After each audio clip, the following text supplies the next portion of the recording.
Apa kata Auf bin Malik yang meriwayatkan hadis ini? Coba ya saya yang jadi jenazahnya. Coba saya yang jadi jenazahnya. Didoain oleh Nabi, doanya bagus banget. Udah gitu yang doain siapa? Nabi.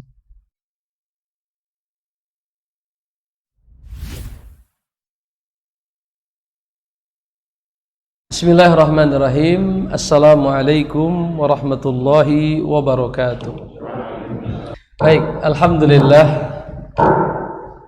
Nahmaduhu wa nasta'inuhu wa nastaghfiruh wa na'udzu billah min syururi anfusina wa sayyiati a'malina. Man yahdihillah fala mudilla lah wa man yudlil fala hadiyalah. Asyhadu an la ilaha illallah wa asyhadu anna Muhammadan abduhu wa rasuluh la nabiyya ba'dah. Ya ayyuhalladzina amanu taqullaha haqqa tuqatih wa la tamutunna illa wa antum muslimun. Amma ba'd.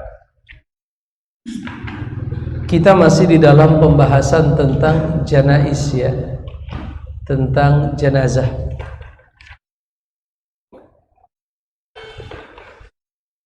Di sini beliau rahimahullahu ta'ala berkata,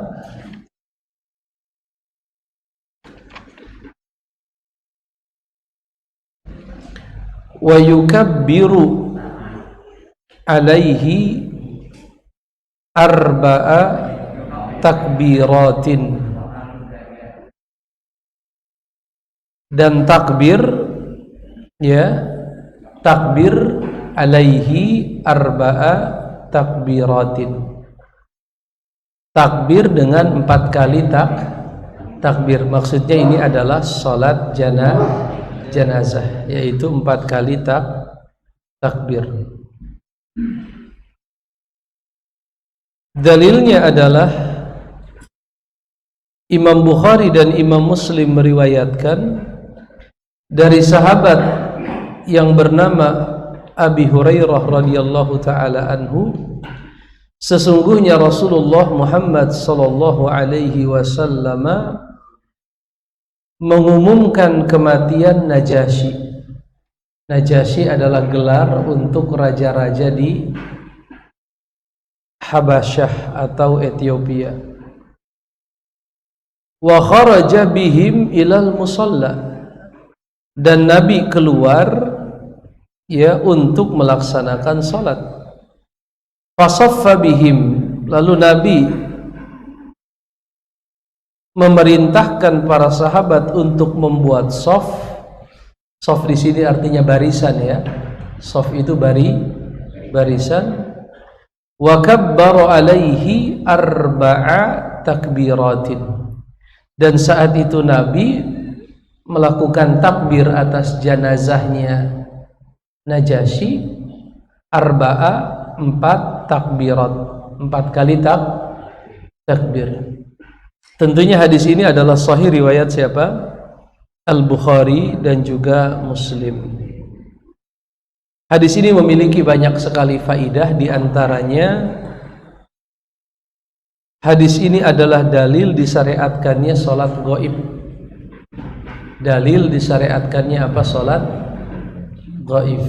Walaupun dalam masalah salat gaib ini banyak perdebatan di kalangan para ulama. Ada sebagian yang berpendapat salat gaib tidak dilakukan kecuali atas jenazah yang belum disolatkan. Mereka beralasan Najasyi itu belum disolatkan ya.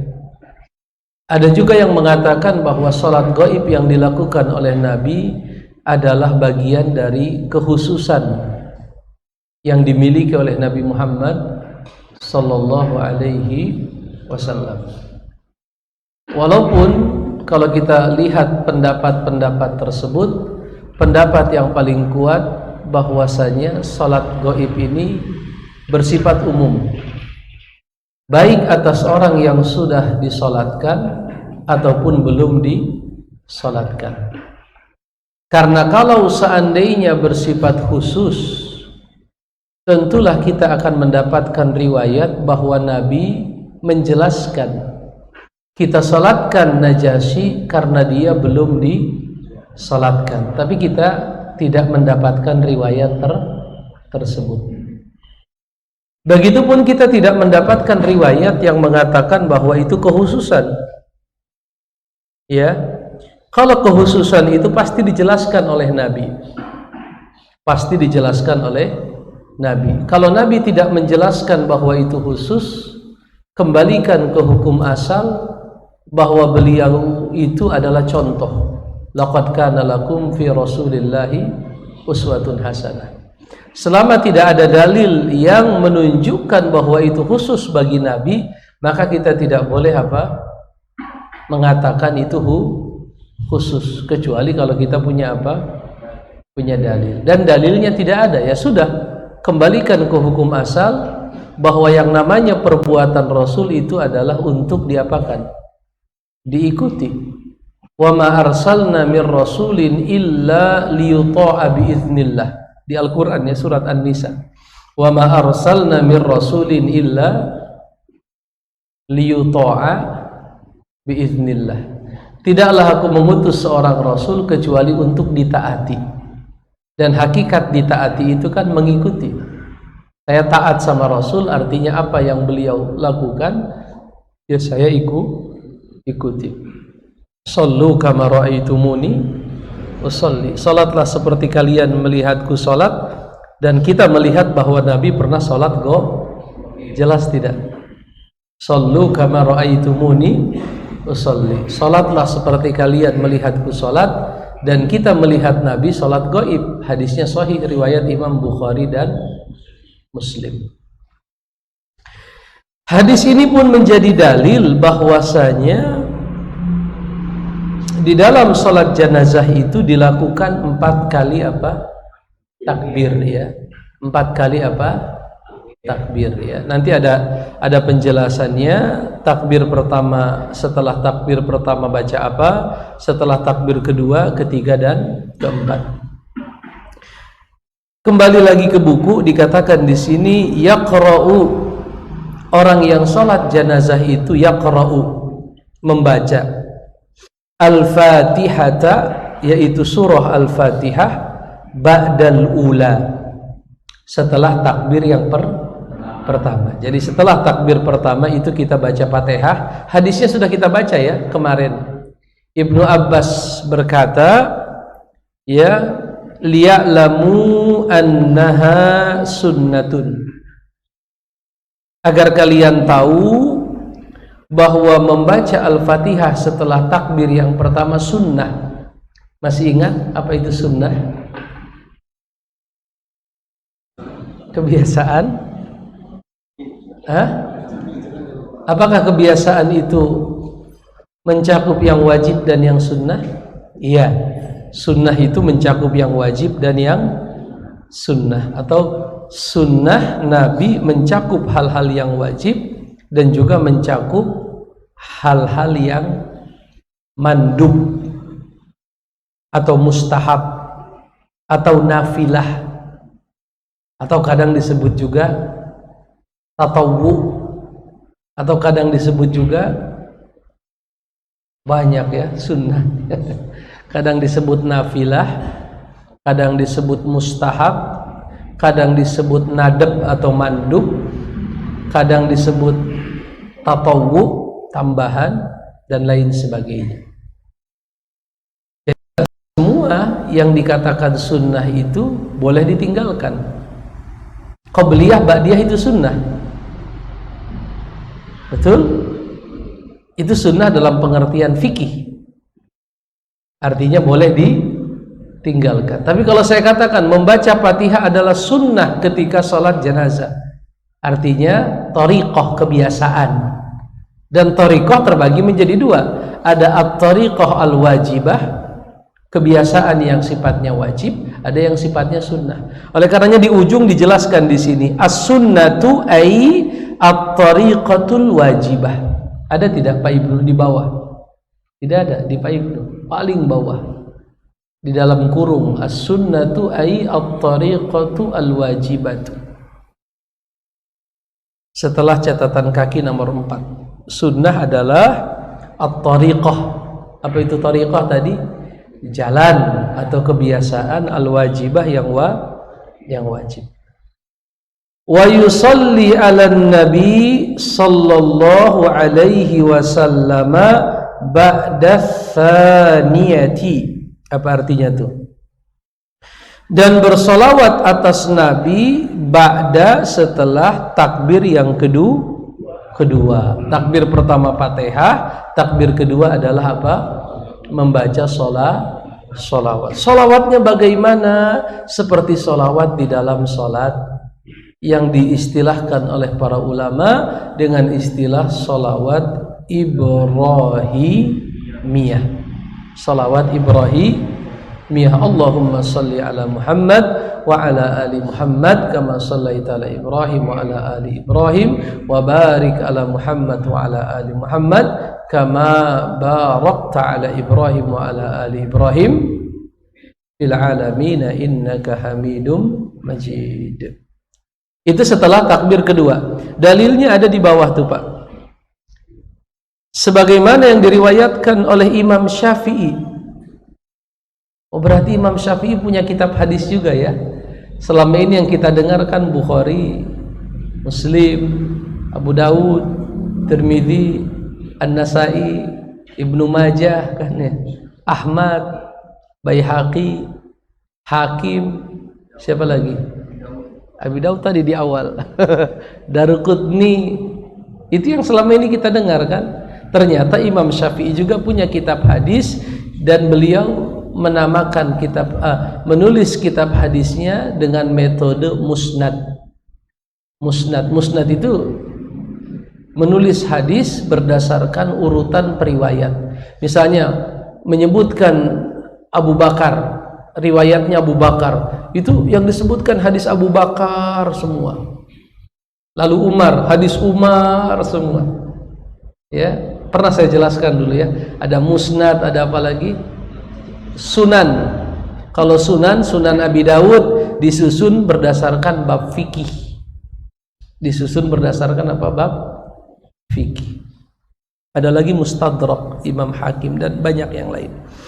Lalu dikatakan di sini Imam Syafi'i telah meriwayatkan dengan sanadnya yang sahih dari sahabat Nabi yang bernama Abi Umamah ibni Sahal radhiyallahu ta'ala annahu, sesungguhnya beliau telah dikabarkan oleh seorang laki-laki dari sahabat Nabi bahwasanya sunnah di dalam salat jenazah itu an yukabbiral imamu, imam mengucapkan takbir kemudian membaca Fatihah setelah takbir yang pertama sirron. Apa itu sirron? Dengan suara yang sir. Berarti mau sholatnya siang, mau sholat jenazahnya malam, tetap dilakukan dengan sirron. Artinya suaranya pelan.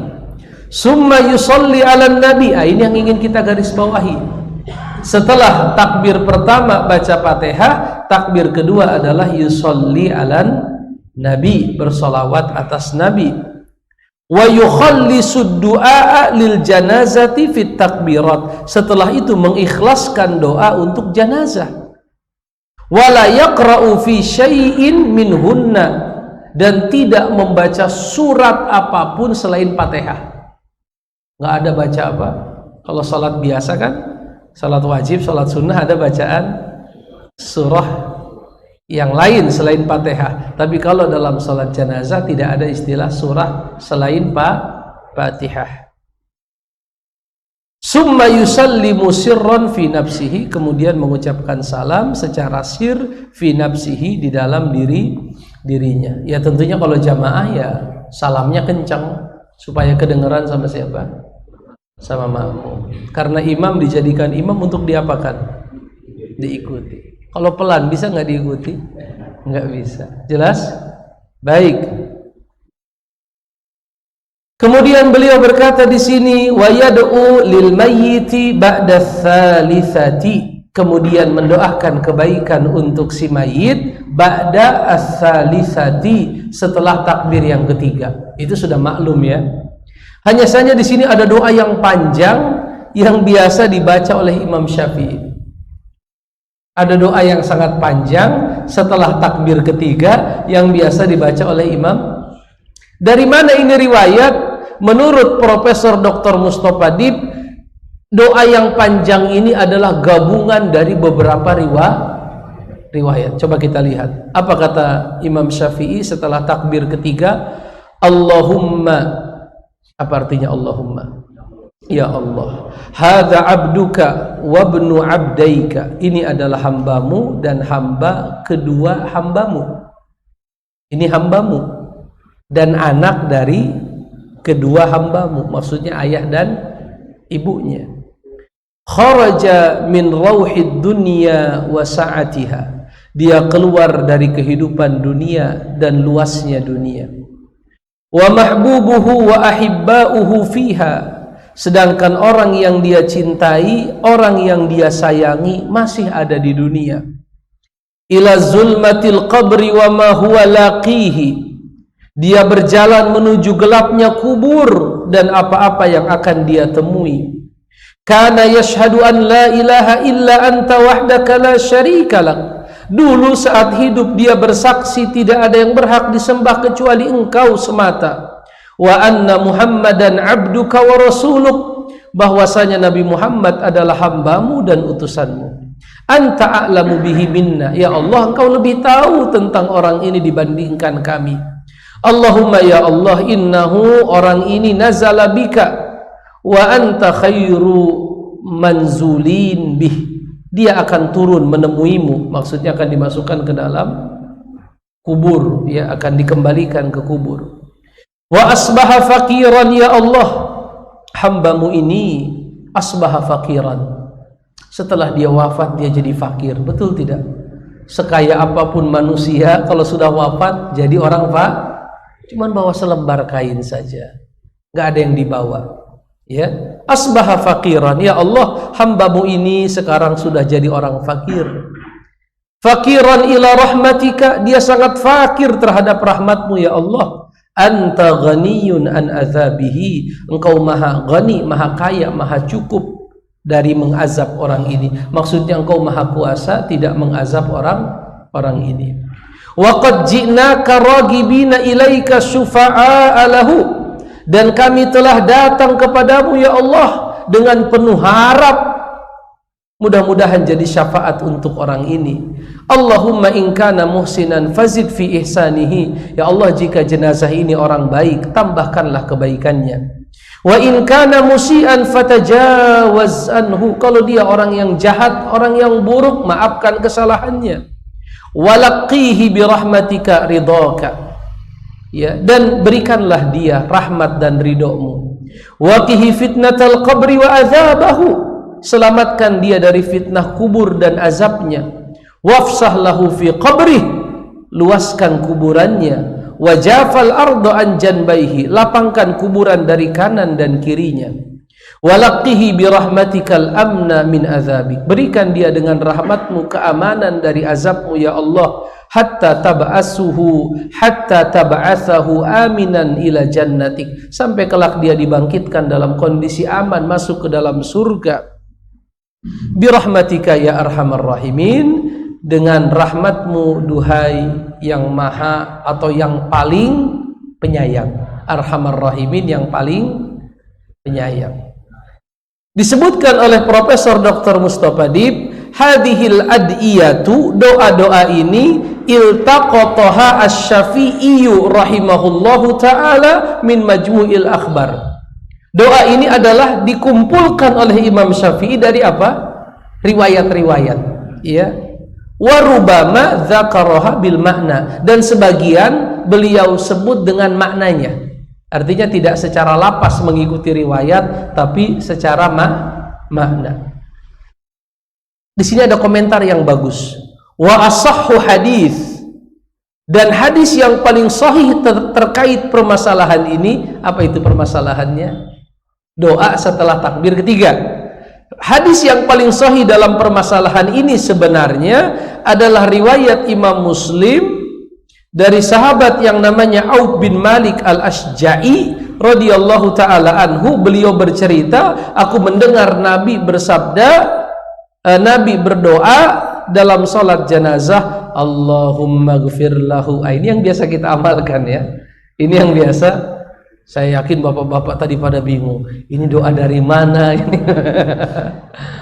Soalnya beda dengan yang biasa kita Nah, maka dijelaskan oleh Profesor Dr. Mustafa Dib bahwa ada riwayat yang lebih kuat sebenarnya, yang riwayatnya Imam Muslim, ya, dan ini banyak diamalkan oleh kaum muslimin. Apa itu? Allahumma gfir lahu warhamhu wa'fu anhu wa akrim nuzulah wa wassi' madkhalah waghsilhu bima'in wa thaljin wa barad wa nakkihi minal khataya kama yunaqqa ath-thawbul abyadu minad danas wa abdillahu daran khairan min darihi wa ahlan khairan min ahlihi wa zawjan khairan min zawjihi wa qihi fitnatal qabri wa adzaban nar. Apa kata Auf bin Malik yang meriwayatkan hadis ini? Apa kata Auf bin Malik? Auf bin Malik siapa itu? Sahabat Nabi yang mendengar doa ini dari Nabi. Apa kata Auf bin Malik? Coba saya yang jadi jenazahnya, enak banget. Itu ada di sini nih. Ada nggak Pak Ibnu? Ada ya. Qala Auf, berkata periwayat hadis ini, dia kan dengar dari Nabi tuh. Nabi lagi doa, dia hafalin. Setelah dia menceritakan doanya Nabi lagi sholat jenazah, dia bilang begitu. Fatamannaitu an law kuntu anal mayyit. Coba ya saya yang jadi jenazahnya. Coba saya yang jadi jenazahnya. Didoain oleh Nabi, doanya bagus banget. Udah gitu yang doain siapa? Nabi. Kalau kita mungkin nggak sampai begitu ya pemahamannya. Paling kita bilang dalam hati, ini doa bagus banget, maknanya bagus. Tapi mungkin kita nggak berharap. Coba saya yang lagi disolatin, kan nggak, barangkali kalau iman kita nggak sehebat imannya para sahabat. Tapi ini sahabat Nabi, dia bilang apa? Duh, ini doa bagus banget. Tamannaitu an law kuntu anal mayyitu. Coba saya yang jadi mayitnya ya. Enak banget didoain sama Nabi. Dan doa Nabi mustajab tidak? Mustajab. Ya. Masya Allah. Hadis sahih riwayat Imam Muslim. Coba lihat lagi di bawah, ada penjelasan di situ. Imam Abu Dawud, Imam Tirmidzi dan yang lainnya telah meriwayatkan dari Abi Hurairah bahwasanya Nabi Shallallahu Alaihi Wasallam menyolatkan jenazah. Di dalamnya beliau berdoa, Allahumma gfir li hayyina wa mayyitina wa saghirina wa kabirina wa dhakarina wa unthana wa syahidina wa ghaibina. Allahumma man ahyaitahu minna fa ahyihi alal iman wa man tawaffaitahu minna fatawaffahu alal Islam. Kalau di sini Islam. Memang riwayatnya banyak. Ada riwayat yang lain dibalik. Nanti akan kita baca riwayatnya. Allahumma la tahrimna ajrahu wala, kalau yang biasa kita baca taftinna ba'dahu. Kalau ini wala tudillana ba'dahu. Ada riwayatnya banyak. Wa fi riwayatin, dalam riwayat Imam Tirmizi, Nabi berdoa, Allahumma man ahyaitahu minna fa ahyihi alal Islam wa man tawaffaitahu minna fatawaffahu alal iman. Dihidupkan dalam kondisi Islam, dimatikan dalam kondisi iman. Kenapa begitu? Dihidupkan dalam kondisi Islam, dimatikan dalam kondisi iman. Kenapa begitu? Islam itu artinya amal ibadah. Salat, syahadat, zakat, puasa, itu Islam bukan? Itu bisa dilakukan saat hidup, betul? Makanya fa'ahihi alal Islam. Selama dia hidup, hidupkan dalam kondisi Islam. Maksudnya dalam kondisi sholat, zakat, puasa, haji, dan lain sebagainya. Islam. Tapi kalau nanti mati, matikan di atas iman. Kenapa bukan matikan di atas Islam? Karena nggak bisa sholat lagi kalau sudah meninggal. Ya, nggak bisa zakat lagi kalau sudah meninggal. Maka fatawaffahu alal iman. Wafatkan dia di atas iman. Hidupkan di atas Islam, matikan di atas iman. Apa itu Islam? Kata para ulama, ai al-a'mal as-salihah. Ya Allah, jadikan orang yang hidup di antara kami hidup di atas amal-amal saleh. Dan kalau dia wafat, wafatkan dalam iman, artinya dalam tauhid. Dalam jelas ya. Jadi ada hikmahnya kenapa Nabi mendahulukan Islam dibandingkan apa? Iman. Kembali lagi ke atas. Wa yaqulu fir rabi'ati, dan setelah takbir yang keempat maka diucapkanlah Allahumma la tahrimna ajrahu wa la taftinna ba'dahu waghfir lana walahu wa yusallimu ba'dar rabi'ati. Setelah itu ya tinggal salam saja. Tinggal apa? Salam. Jelas Pak ya? Ini tidak perlu banyak penjelasan karena ini sudah biasa kita amalkan ya, di lingkungan kita, di keseharian kita biasa kita amalkan. Baik, kita lanjut ya. Lalu Al-Qadi Abi Syuja rahimahullahu ta'ala berkata, wa yudfanu, dan jenazah itu, orang mayit itu yudfan, mayit itu yudfan, dikubur. Yudfan itu dikubur fi lahdin, di dalam lahat. Apa itu lahat Pak? Lahat ya, lahat itu galian di dalam galian. Itu lahat namanya. Udah ada galian, digali lagi di dalam.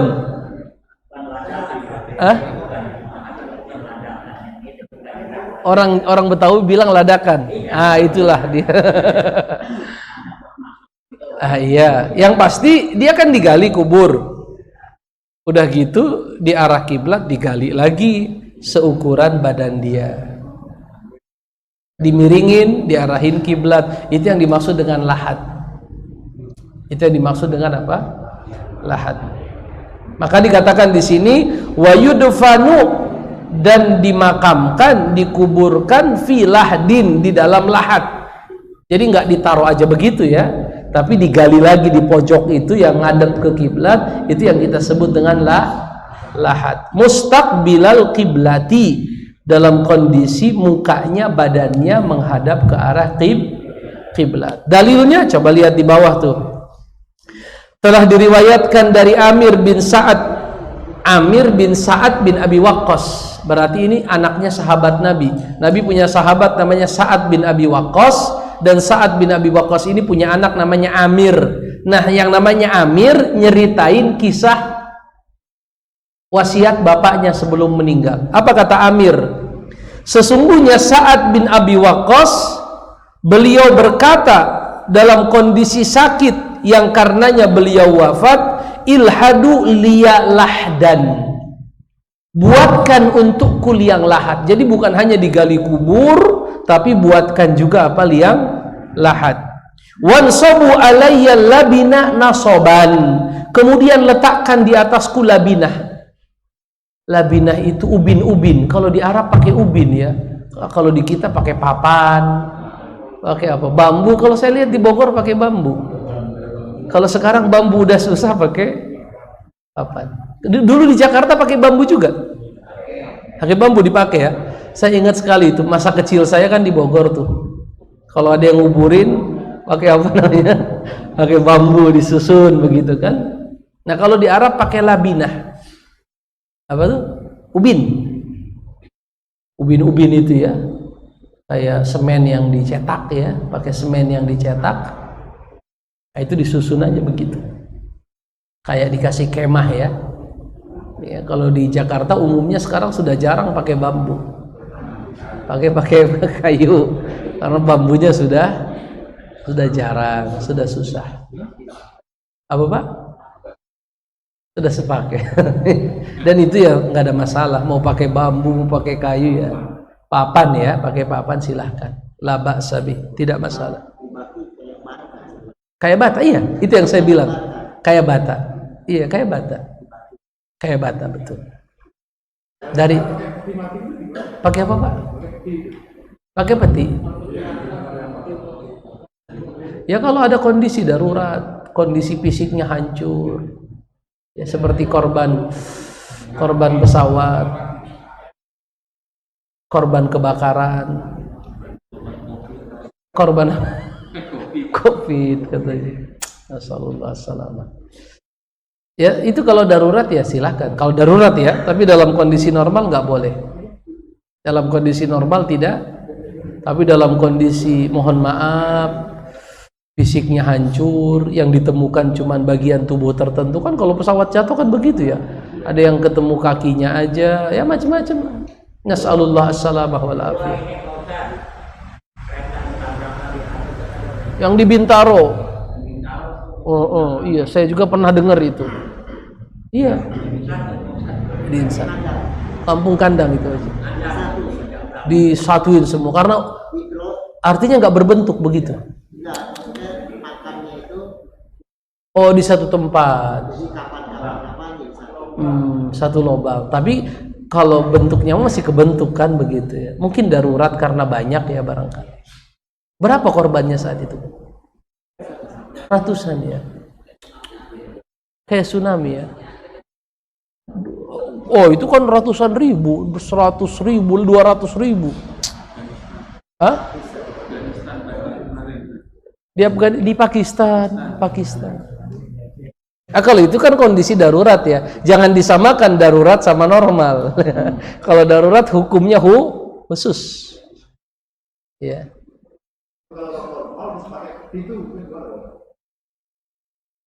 Ya dilarang Pak, haram.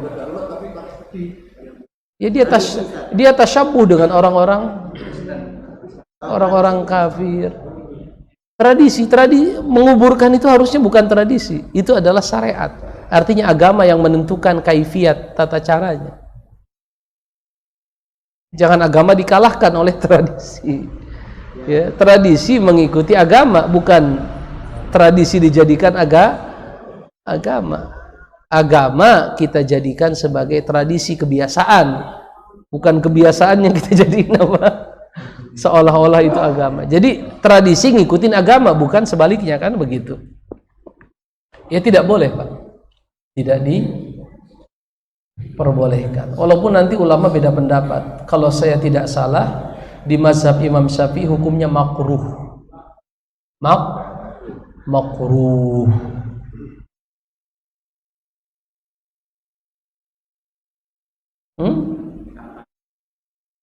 Adab apa Pak?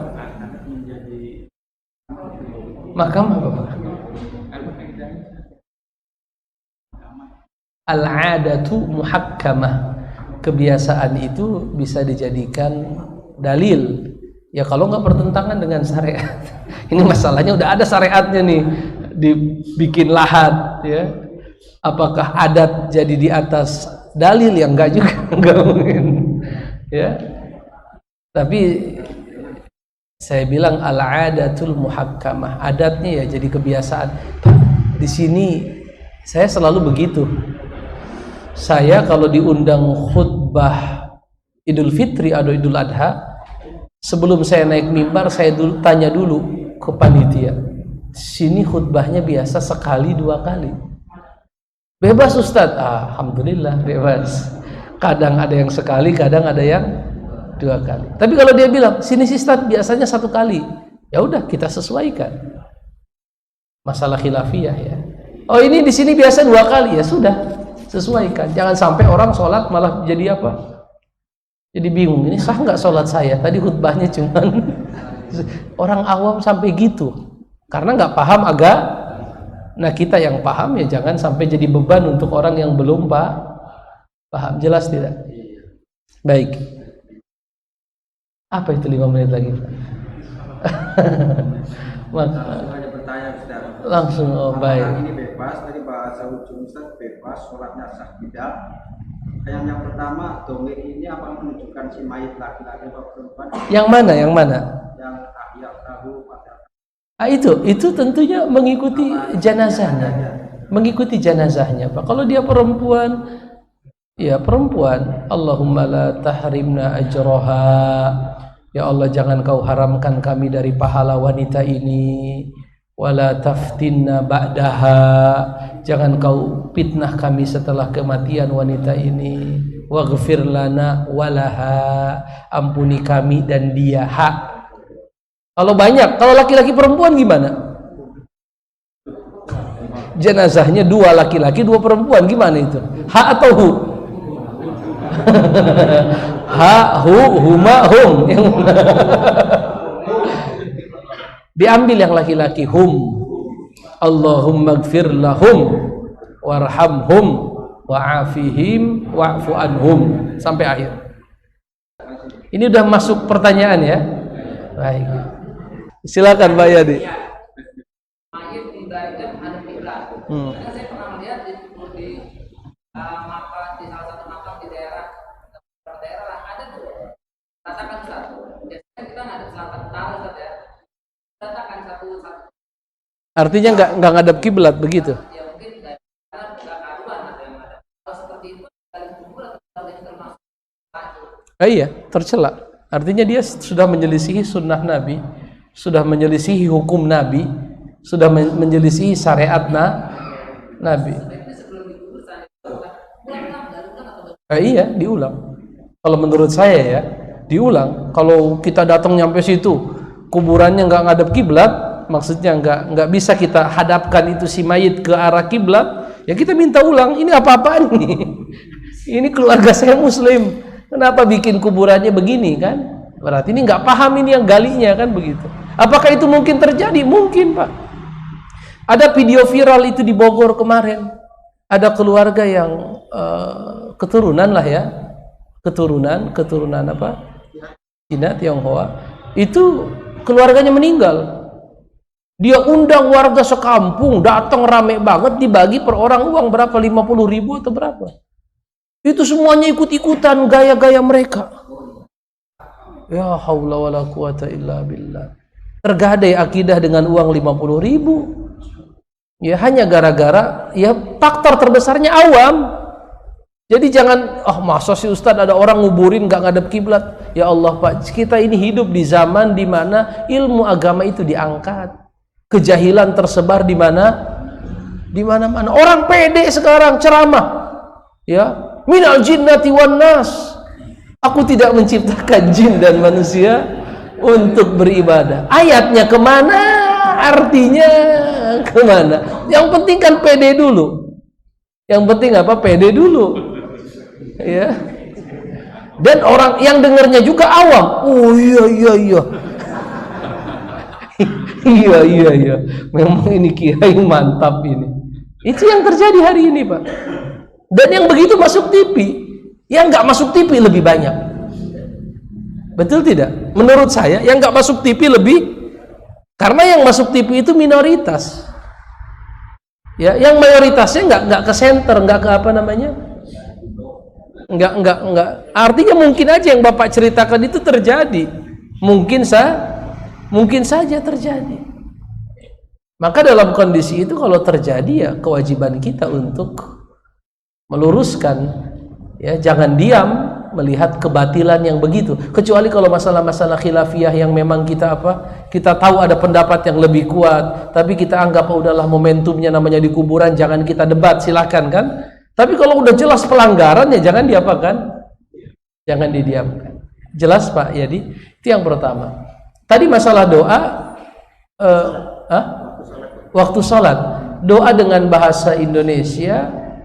Ulama beda pendapat ya masalah doa dengan selain bahasa Arab, tapi pendapat yang lebih hati-hati, pendapat yang lebih kuat, kalau ingin doa dalam bahasa Indonesia lebih baik di luar sholat saja Pak.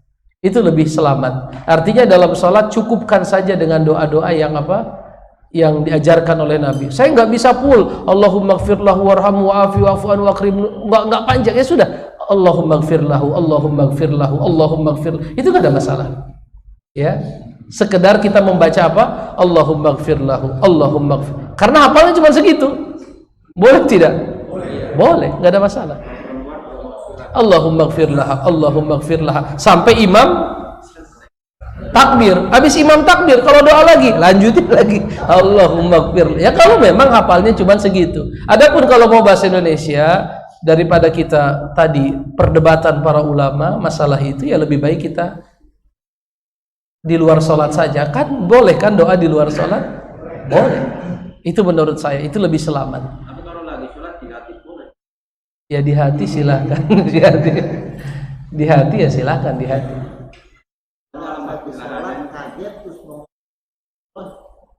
Ya nggak ada masalah. Kaget itu di luar kendali manusia, Pak. Di luar, jangankan Bapak bilang astagfirullah, ada apa misalnya? Enggak, itu di luar kendali manusia. Itu di luar kendali manusia, Pak. Orang bilang apa namanya?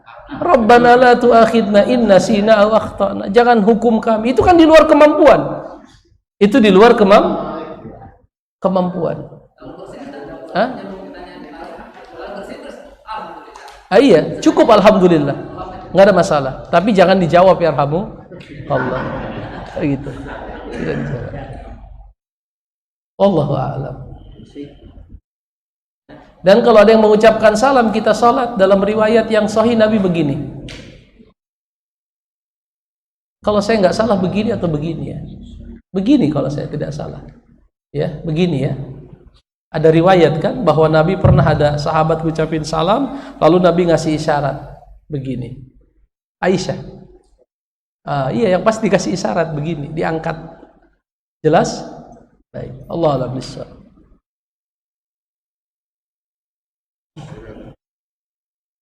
Iya, Ustaz, silakan.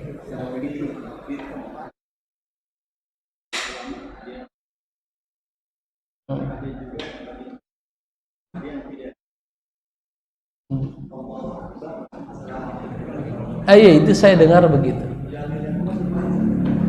Wallahu a'lam bishawab, karena yang saya pelajari selama ini terbatas pada mazhab Imam Syafi'i, maka yang barusan saya bacakan itulah yang saya anggap kuat. Di mazhab yang lain barangkali ada pendapat yang lain, ya barangkali ada. Ya, tapi bagaimana dalilnya saya tidak tahu. Allah a'lam bishawab.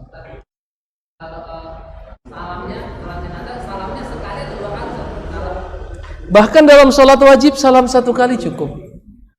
Bahkan dalam sholat wajib, jangankan sholat jenazah ya, sholat jenazah kan fardu kifayah. Bahkan dalam sholat zuhur, asar, maghrib itu satu kali salam cukup.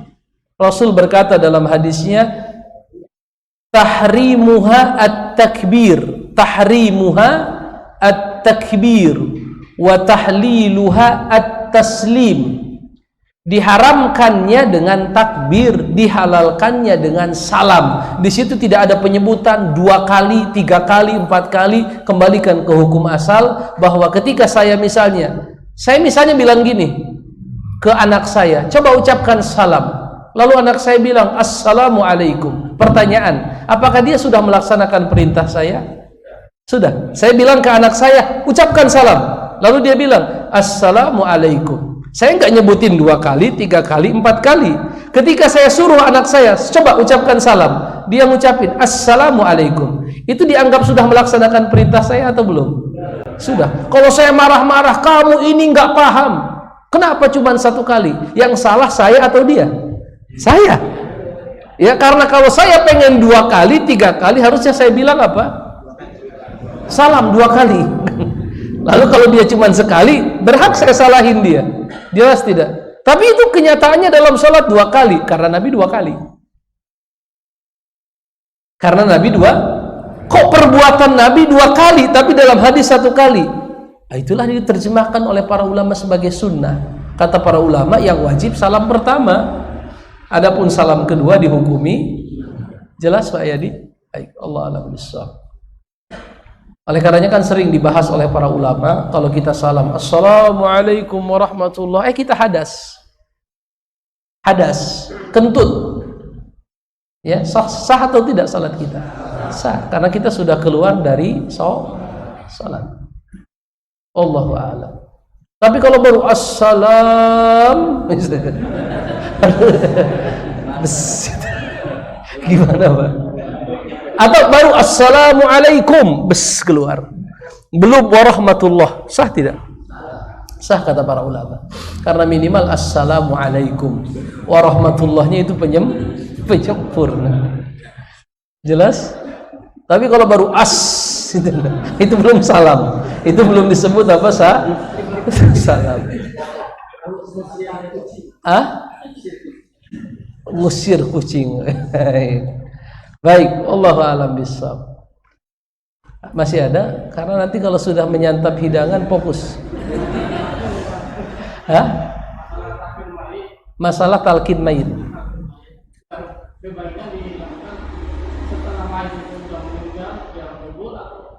Baik. Baik, pertanyaannya bagus sekali. Saya pernah berjanji dulu di Al-Qadiriyah akan membahas talqin setelah meninggal. Cuman belum sempat. Insya Allah diingatkan nanti. Ya, mudah-mudahan Rabu depan bisa kita bahas. Tapi kalau talqin menjelang sakaratul maut tidak ada perdebatan. Jelas ya? Kalau talqin menjelang sakaratul maut tidak ada perdebatan.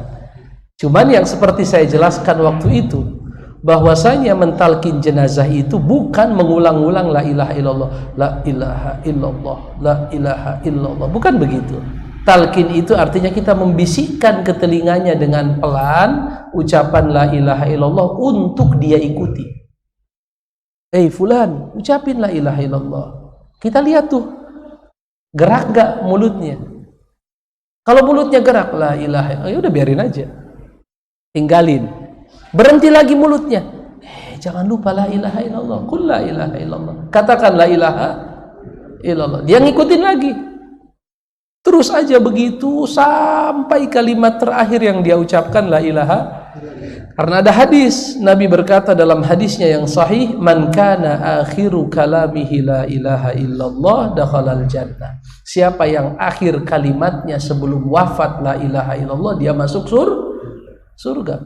Tapi kalau jenazahnya diam aja, yang berisik kita la ilaha illallah, itu tidak. Terus gimana Ustadz kalau si jenazahnya memang kondisinya nggak sadar tapi sudah detik-detik akhir menurut dokter? Ulama beda pendapat. Ya, para ulama kontemporer ya, seperti ada namanya Syekh Muhammad bin Saleh Al-Utsaimin, Syekh Saleh Fauzan, ditanya, "Wahai Syekh, apa hukumnya membacakan surah Yasin kepada orang yang dalam kondisi sakaratul maut?" Maka kata beliau, ada hadis sebagaimana disebutkan oleh Imam Ibnu Hajar Al-Asqalani dalam kitab Bulughul Maram, laqinu mautakum surata Yasin. Bacakan orang yang sakaratul maut dengan surah Yasin. Hadis ini diperdebatkan oleh para ulama, sebagian mengatakan lemah dan itu pendapat yang paling kuat, sebagian mengatakan sahih. Maka kalau ada yang mengamalkan perbuatan tersebut dengan anggapan bahwa hadis itu disahihkan oleh sebagian ulama, tidak masalah, boleh diamalkan. Dan itu juga pendapatnya kalau saya tidak salah namanya Syekhul Islam Ibnu Taimiyah. Ya, tidak masalah. Artinya kita datang ke satu tempat, kita tahu hadis bacakan Yasin untuk orang yang akan wafat itu lemah. Ya, kalau saya tidak salah itu pendapat Ibnu Hajar, itu juga pendapat Imam Nawawi, hadis itu lemah. Tapi memang ada sebagian ulama menganggap hadisnya ya udah, biarkan saja mereka mengamalkan itu. Ya, biarkan saja mereka mengamalkan itu, karena ini perdebatannya dalam masalah kekuatan riwayatnya. Artinya masih ada ulama yang mengatakan hadis itu bisa dipakai. Ya sudah, biarkan saja. Jelas? Artinya kalau nggak bisa dia ngikutin la ilaha illallah, ya sudah dibacakan surah Yasin menurut pendapat sebagian ulama. Wallahu a'lam bishawab. Ya, akhi. Tidak. Kalau masalah mengazankan, ya kita baca dalam kitab-kitab fikih, ya termasuk di dalam kitab fikih Syafi'i misalnya, ya itu saya tidak mendapatkannya. Ya, yang mengamalkan azan ketika menurunkan jenazah ke kuburan, ketika menghadapkannya ke liang lahat, itu mereka kiaskan dengan kondisi di mana seseorang lahir. Kata mereka, ketika datang ke dunia disambut dengan azan, maka ketika meninggalkan dunia kalimat perpisahannya dengan azan. Tapi permasalahannya Nabi sudah banyak menyolatkan, sudah banyak menguburkan, ya, tidak pernah Nabi mengkiaskan begitu. Dan sebaik-baik petunjuk adalah petunjuk Nabi sallallahu alaihi wasallam. Allah a'lam bishawab. Saya rasa cukup kajian kita di malam hari ini. Insyaallah ketemu di kesempatan yang lain. Mudah-mudahan Allah berikan kita keikhlasan dan ilmu yang bermanfaat. Wassallallahu ala nabiyina Muhammadin wa ala alihi wa sahbihi wasallam. Walhamdulillahi rabbil alamin. Assalamualaikum warahmatullahi wabarakatuh.